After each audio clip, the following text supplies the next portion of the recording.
Hi everyone and welcome to knowledge channel.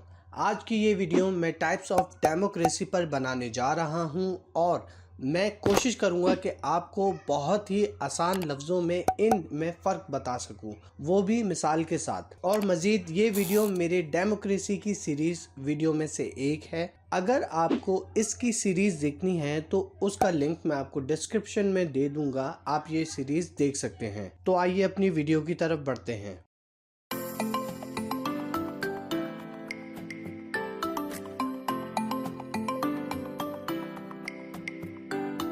दोस्तों, democracy को हमने अपनी पिछली वीडियो में देखा था कि लोगों के पास ये हक होता है कि वो अपनी मर्जी की हुकूमत अपने मुल्क के लिए चुनते हैं, वोट के ज़रिए, जो कि उनके मुल्क को चलाने के काबिल हो। अब यहाँ तक तो बात ठीक है, लेकिन अब डेमोक्रेसी में कितनी किस्म होती हैं और इनमें क्या फ़र्क होता है।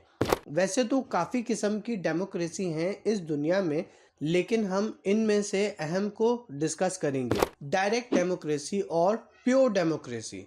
डायरेक्ट डेमोक्रेसी आजकल की डेमोक्रेटिक सिस्टम से बिल्कुल एक अलग किस्म है। डायरेक्ट डेमोक्रेसी में किसी भी किस्म के रिप्रेजेंटेटिव्स नहीं होते। मतलब है कि कोई भी सियासतदान नहीं होता है, अवाम जिसे वोट देकर इक़्तिदार पर लाए और बाद में उसके आगे पीछे घूमे, बल्कि अवाम और फेडरल गवर्नमेंट के दरमियान हाँ और ना का फैसला होता है। अगर अवाम ने वोट दिया किसी भी पॉलिसी मेकिंग में और वो भी मेजॉरिटी में, तो कानून बन गया, वरना बात वहीं ख़त्म।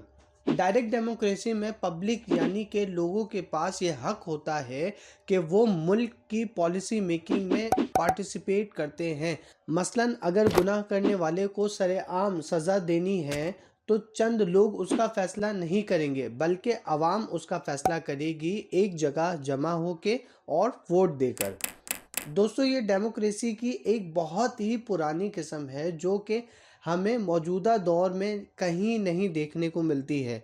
माना जाता है स्विट्ज़रलैंड में अभी भी डायरेक्ट डेमोक्रेसी के ज़रिए निज़ाम चलाया जाता है। डायरेक्ट डेमोक्रेसी में सारी चीज़ें अवाम के सामने होती हैं कि अवाम उसको अपना कानून बनाए या फिर उसे तर्क कर दे। ऐसा नहीं होता कि कोई रिप्रेजेंटेटिव उनको कन्विंस करे कि ये पॉलिसी मुल्क के लिए ठीक है या फिर नहीं।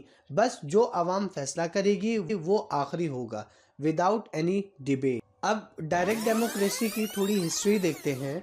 डायरेक्ट डेमोक्रेसी को अथेनियन डेमोक्रेसी भी कहा जाता है। बहुत अरसे पहले जब कोई भी डिसीजन लेना होता था किसी भी शहर के लिए या फिर कानून में किसी भी किस्म की चेंजेस करनी होती थी, तो लोग एक जगह इकट्ठे होते थे और फिर लोग उस डिसीजन पर वोट करते थे। वोट अगर ज़्यादा हुए तो लॉ बन जाएगा और अगर कम हुए तो कोई चेंजेस नहीं होगी। अब इस डेमोक्रेटिक सिस्टम में औरतों और गुलामों को डिसीजन मेकिंग से दूर रखा जाता था। मतलब है, इस डेमोक्रेटिक सिस्टम में औरतों और गुलामों को वोट देने का हक नहीं होता था। शायद ये भी वजह हो सकती है कि आज के निज़ाम में लोग इस डेमोक्रेटिक सिस्टम को अपनाना नहीं चाहते हैं। रिप्रेजेंटेटिव डेमोक्रेसी और इनडायरेक्ट डेमोक्रेसी। अब जब डायरेक्ट डेमोक्रेसी में लोग सारे एक जगह इकट्ठे होकर अपने मुल्क के लिए वोट करते थे कानून बनाने में, तो जब डेमोक्रेसी की हवा दूसरे मुल्कों में भी फैली, तो अब जिस मुल्क की आबादी बहुत ज़्यादा हो, तो मसलन 2 करोड़ हो, तो आपको क्या लगता है कि हर शहरी अपने मुल्क की पॉलिसी मेकिंग में एक शहर से दूसरे शहर जाएगा वोट देने के लिए? आप सोचेंगे कि ये तो इम्पॉसिबल है कि हर शहरी अपनी जगह पे ही रहना पसंद करेगा और सोचेगा कि जो होगा अच्छा ही होगा। वैसे भी आजकल के दौर में इंसान अपने खर्चे पूरे करेगा या फिर पॉलिटिकल इश्यूज़ के लिए हर दफ़ा वोट करने जाएगा। और देखा जाए तो एथेंस सिटी में हर किसी को पॉलिटिक्स के बारे में नॉलेज थी, तो वो वोट भी करते थे।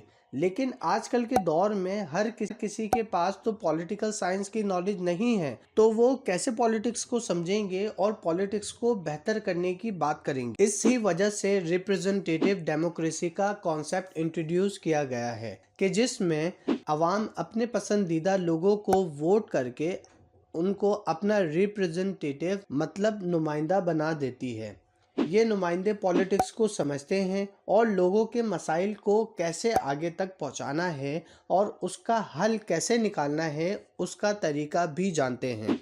जहां पर उस रिप्रेजेंटेटिव की जिम्मेदारी होती है कि उस 2 करोड़ अवाम के वोट की इज्जत रखते हुए सारे फैसले करे मुल्क के बारे में। यही नहीं, रिप्रेजेंटेटिव डेमोक्रेसी में जो नुमाइंदा होता है उसका एहतसाब भी करा जाता है। मतलब है कि उसकी इनकम और एसेट्स पे भी नज़र रखी जाती है कि वो कहीं अवाम के हक और पैसे पे डाका तो नहीं मार रहा है। रिप्रेजेंटेटिव डेमोक्रेसी को इनडायरेक्ट डेमोक्रेसी भी कहा जाता है क्योंकि इसमें आवाम का इन्वॉल्वमेंट तो होता है पॉलिसी मेकिंग में, लेकिन रिप्रेजेंटेटिव्स के ज़रिए, मतलब इनडायरेक्टली। अब यहाँ पर एक बात समझने वाली है कि आवाम के मसाइल उन तक पहुँचेंगे कैसे। इसका जवाब है मास मीडिया चैनल, मतलब टेलीविज़न के ज़रिए आवाम की आवाज़ उन तक पहुँचेगी और वो अपना जवाब भी आवाम को टेलीविज़न के ज़रिए ही देंगे। अब इससे ये फ़ायदा होगा कि कोई भी शख्स, चाहे वो लाखों मील दूर भी क्यों ना रहता हो, वो अपने मसलों पर गवर्नमेंट का जवाब देख सकता है। नेक्स्ट टाइप ऑफ डेमोक्रेसी जानने के लिए चैनल को सब्सक्राइब करें और अगर वीडियो अच्छी लगी तो वीडियो को लाइक करें। नेक्स्ट वीडियो तक अपना बहुत ख्याल रखिएगा। अल्लाह हाफ़िज़।